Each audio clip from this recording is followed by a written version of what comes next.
സ്പൈഡർമാന്റെ പുതിയ suit reveal ചെയ്യുന്ന video release ചെയ്തിട്ടുണ്ട്.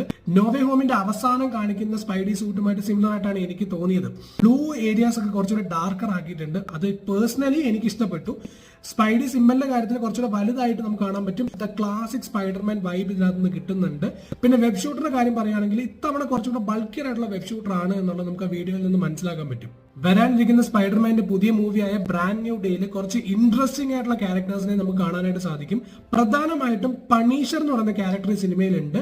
ജോൺ ബേൺടാൽ എന്ന് പറയുന്ന നടൻ തന്നെയായിരിക്കും ഇതിലും പണീഷറിനെ പ്ലേ ചെയ്യുന്നത്. പിന്നെ മാർക്ക് റഫല്ലോ ഹൾക്കായിട്ട് തിരിച്ചു വരുന്നു എന്നുള്ളതാണ് അടുത്ത ഏറ്റവും ക്രേസി കാര്യം. പിന്നെ ഓഫ് കോഴ്സ് സ്കോർപ്പിയൻ ഇതിനകത്തൊരു വില്ലൻ ക്യാരക്ടറായിട്ട് അപ്പിയർ ചെയ്യുന്നുണ്ടാവും. പിന്നുള്ളൊരു റൂമർ എന്താണെന്ന് പറഞ്ഞാൽ ഈ സിനിമയിൽ സ്പൈഡർമാനും പണീഷറും ഹൾക്കും തമ്മിലുള്ള ഒരു ഫൈറ്റ് സീൻ നമുക്ക് കാണാനായിട്ട് പറ്റും. അങ്ങനെയൊക്കെ സംഭവിച്ച അടിപൊളിയായിരിക്കും സിനിമ എന്നുള്ള കാര്യത്തിൽ ഒരു ഡൗട്ടും ഇല്ല. പണീഷർ വന്നു എന്ന് കേട്ടപ്പോൾ തന്നെ സിനിമ ഹാഫ് സക്സസ്ഫുൾ ആണ്.